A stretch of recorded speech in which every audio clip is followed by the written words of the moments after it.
मी नोव्हेंबरच्या आखरी 2024 म्हणजे नोव्हेंबर 30 किंवा निवडणूक झाल्या महाराष्ट्रात वाढलेले 76% म्हणजे 76 लाख मतं, शेवटच्या मिनिटांमध्ये झालेले 15% वाढ आणि निवडणूक आयोगाची एकंदर भूमिका ह्याच्यावरती सातत्याने नोव्हेंबर 24 पासून बोलतोय.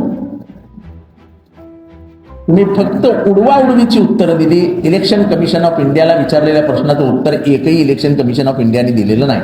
आणि त्याच्यावरती जाऊन माझी भूमिका आहे की महाराष्ट्रामध्ये जे पक्षांतर झालं ते पक्षांतरामध्ये दोषी असलेल्यांना वाचवण्याचं काम देखील इलेक्शन कमिशननी संविधान पायदळी तुडवत केलं.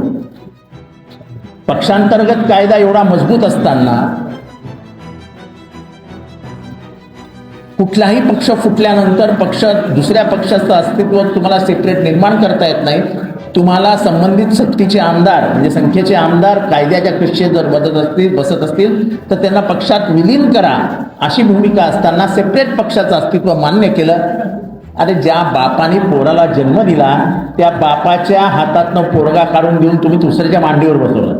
हे इलेक्शन कमिशननी काम केलं.